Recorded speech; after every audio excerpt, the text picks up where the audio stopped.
Have you ever wondered why some people seem to attract wealth effortlessly while others work themselves into the ground only to remain stuck in the same place? It is a paradox that has puzzled humanity for centuries. We are taught that the secret to abundance is hard work, accumulation, and holding on tight to what we earn. But what if the very act of holding on is what stops the flow? What if your mind is actually repelling the very prosperity you are trying so desperately to catch? Today's story is about a man who had everything in his bank account, but nothing in his soul, and the simple baker who taught him the true physics of abundance. Listen closely, because the shift in perspective you are about to hear might just be the key that unlocks the door you have been pounding on for years. Once,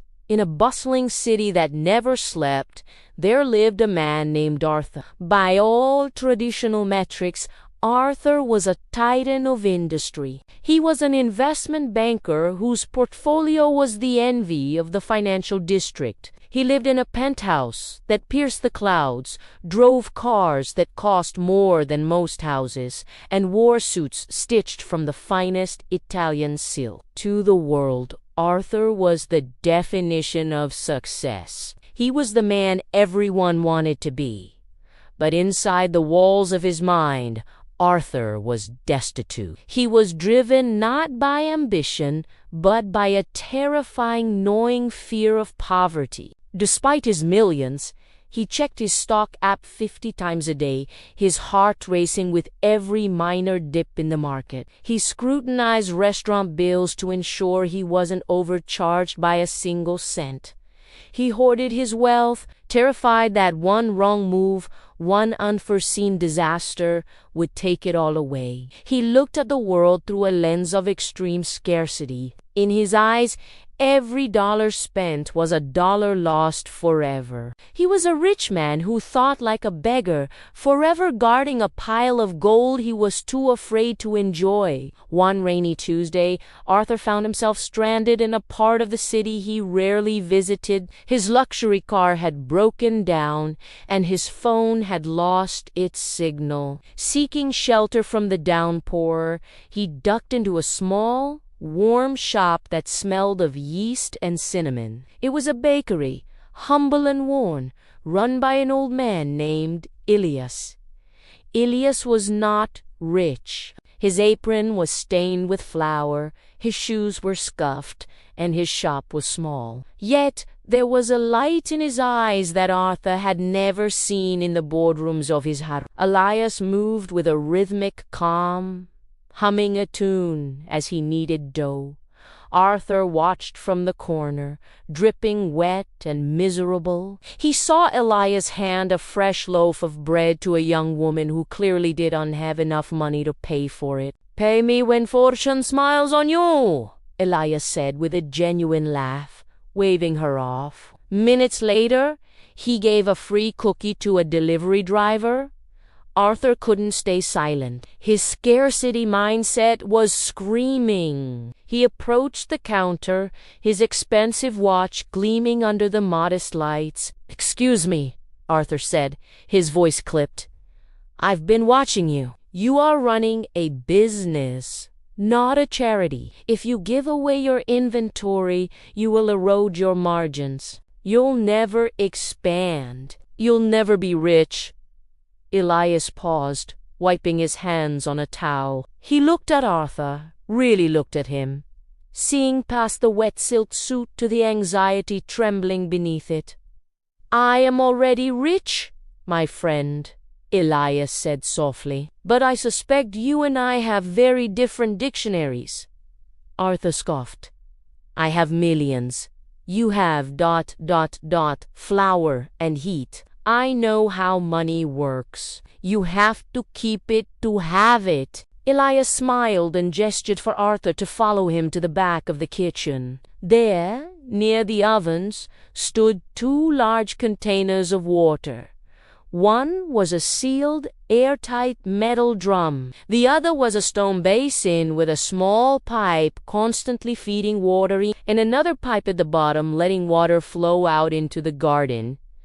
"Look at the metal drum," Elias said. "I filled that 10 years ago and sealed it tight to keep the water safe. I wanted to make sure I never ran out." He opened the lid. A foul, stagnant smell filled the air. The water was green, slimy, and completely unusable. Now, Elias pointed to the stone basin. The water there was crystal clear, sparkling as it moved. "This basin is never full, but it is never empty. It receives and it gives. Because it allows the water to leave, it has room to receive more fresh water. It is alive." Elias turned to Arthur, his voice dropping to a whisper that cut through the noise of the rain outside. "You, sir, are the metal drum. You are so obsessed with keeping what you have, so terrified of letting anything go, that your wealth has become stagnant. You think poverty is an empty bank account, but it isn't.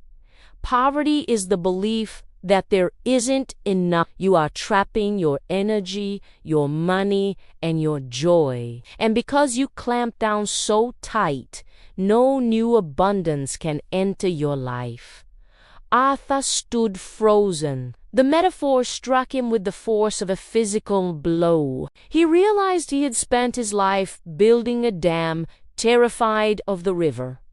He had money, but he had no flow. He was drowning in a stagnant pool of his own making. "If you want to be truly rich," Elias continued, handing Arthur a warm pastry, "you must stop thinking like a poor man who fears the end of the supply. The ocean does not fear losing a drop of water to the clouds because it knows the rain will return.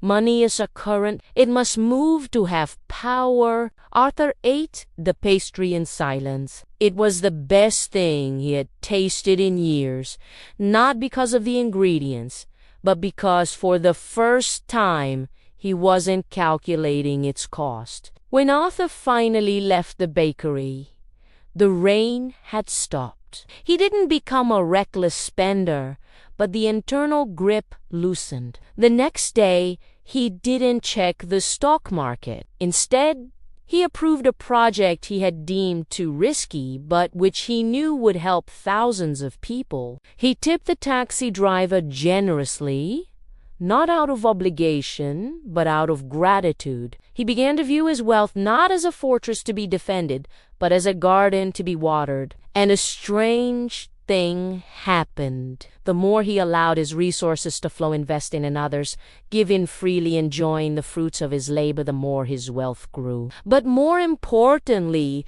the anxiety vanished. He had moved from the mind of the hoarder to the mind of the conduit. The story of Arthur and Elias teaches us a fundamental truth about the psychology of wealth. Most people think they will change their mindset once they have money. They say, "When I am rich, I will be generous and relax." But the universe works in reverse. You must cultivate the mindset of abundance before the abundance can manifest and sustain itself. Thinking like a poor person means obsessing over what you lack, clutching tightly to what you have, and viewing the world as a pie with limited slices. Thinking like a rich person, truly rich, means understanding that value is created through exchange, through flow, and through faith in your ability to generate more. If you are holding your breath, you cannot take in fresh air. If you are clenching your fist to hold on to a coin, your hand is not open to receive a fortune. Look at your life today. Where are you being the stagnant drum? Where are you acting out of fear? Open the valves. Trust the flow. Stop thinking like you are running out of time and money, and start acting like the river that knows the source is eternal.